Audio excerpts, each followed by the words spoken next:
From the Gilbert Hall of Science, the makers of ERECTOR, the world's greatest construction toy, and American Flyer, the world's most realistic electric trains, the only electric trains that run on real two-rail track, puff clean white smoke, and give off realistic choo-choo sounds, brings you the Boys Railroad Club, featuring American Flyer trains.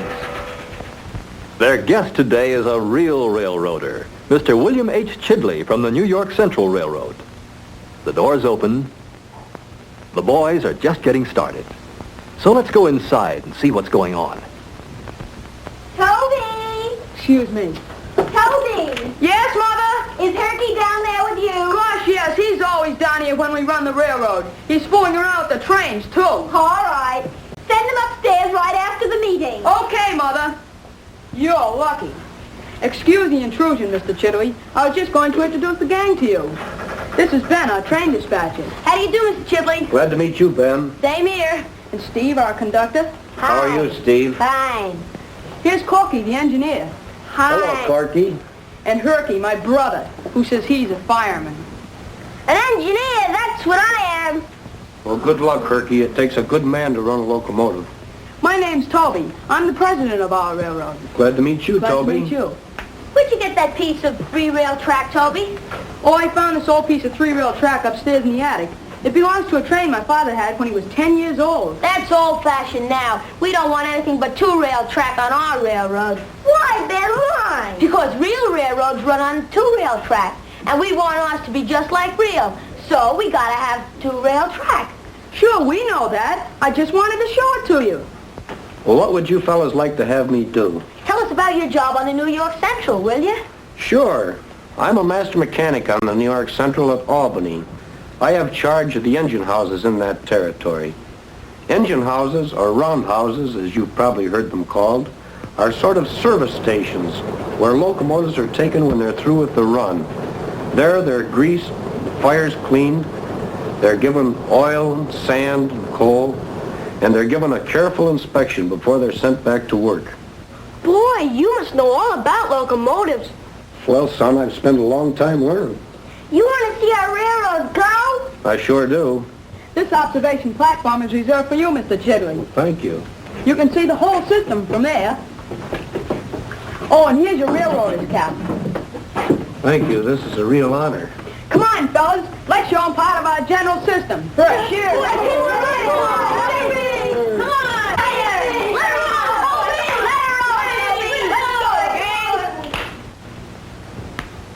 He gave us the highball. We'll start with the Union Terminal. I'll pull in the Pioneer Limited right now. She's late, fellas, so watch your highball through the little town.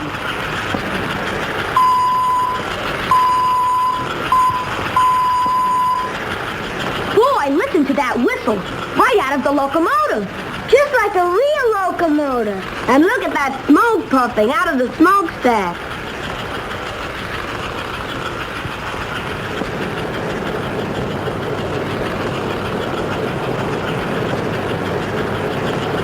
Listen to that choo-choo sound. Oh, boy. Look at that freight on the Ball Mountain grade.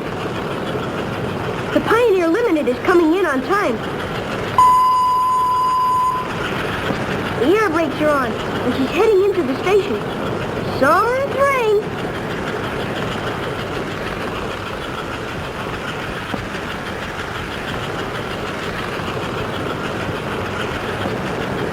All aboard! Hey, the Pioneer is pulling out. Sure. Didn't you hear the conductor yell, "All aboard"? That wasn't the conductor. That was Herky. Well, I'm the conductor, aren't I? No, you're a fireman, Herky. You have to be a fireman before you can be a conductor in this club. Okay, gang, that's all. Let's go back. Okay, What do you think of it? That's not all we can do, Mr. Chidley, but that will give you an idea of our railroad. Sure is convincing, son. Say, Ben, let me see that Hudson Locomotive, will you? It's one of our best locomotives, Mr. Chidley. Boy, we just got this one, and are we proud of it. Boys, that's a replica of one of the greatest locomotives on the rails today. When it comes to the steam locomotive, I guess I'm an old stick in the mud. The sight of a giant on the rails and the sound of smokestack music gives me a thrill today just as it did when I was your age. You know, a locomotive is the biggest thing that moves on land. When it roars along at 70 miles an hour, it almost makes your hair stand on end.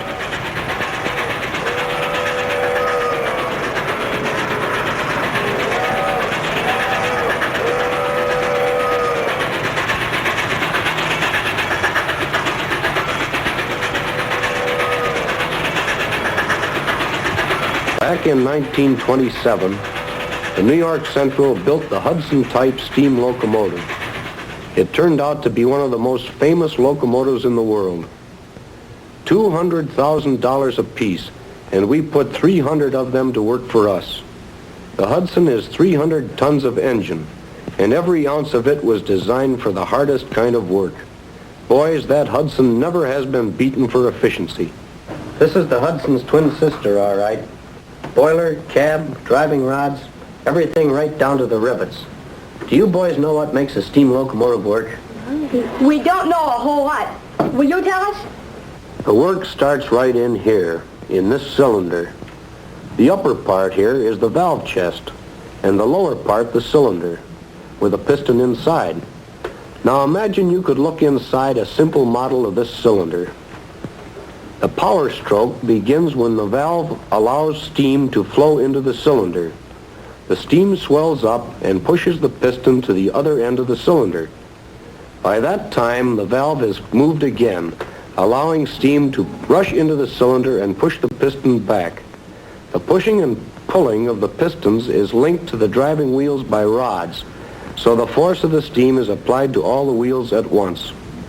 A rod connected to the piston runs out here at the rear of the cylinder and pushes against this steel block here called a crosshead. The piston rod pushes against the crosshead, and the crosshead pushes against this main driving rod. The driving rod pushes against this crank pin on the main driving wheel, and the wheel turns. These side rods connect the main driving wheel with the other driving wheels. And when the main driving wheel turns, it makes them all turn. Boy, you're a real railroader. That's real engineering information. I wish I had a big locomotive that I could take apart and show you, but this 464 is a good demonstrator. What's that mean? 464, huh? Well, I'll try to explain it, Herky. You older fellows probably know this. On the Hudson, there are 4 leading wheels. See? 2 on this side and 2 on the other side.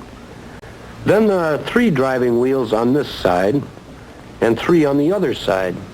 That's 6. In the rear, there are 4 trailing wheels. 2 on this side and 2 on the other. That makes the Hudson a 464 locomotive. Sure, that's easy, but look at this. What's he up to now? I don't know. Look at this. It doesn't have any leading wheels or trailing wheels. That's right, Herky. No leading wheels and no trailing wheels. All the weight of the engine is on the 8 driving wheels. That's what makes it a good switching engine, or a good yard goat, as we call it. Well, this is an 080 type. No leading wheels, 8 driving wheels, and no trailing wheels. Nothing ain't nothing. 080. Oh, boy, I get it. Say, gang, how about putting on a parade of locomotives for Mr. Chidley? Ooh, shall we? Yeah. Well. Yeah, let's go. Hey, come on. Let's go. Yippee, get this let's go. Come on. Turn on this switch. I gotta check this Hudson before it goes back on the line. Just a second. Okay, fellas, you call out the names of the different engines so Mr. Chidley will know what they are. The Hudson, 464.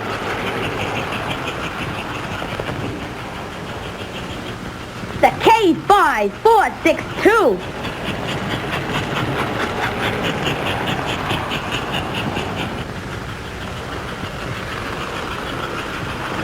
The Atlantic, 442.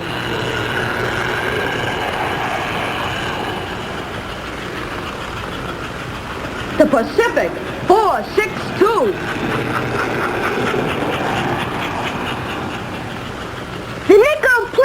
switcher. 080.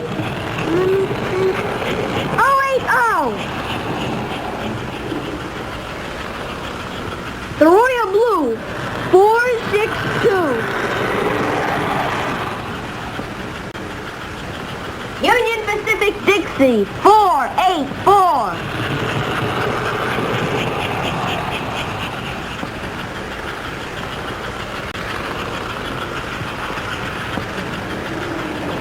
Diesel Switcher.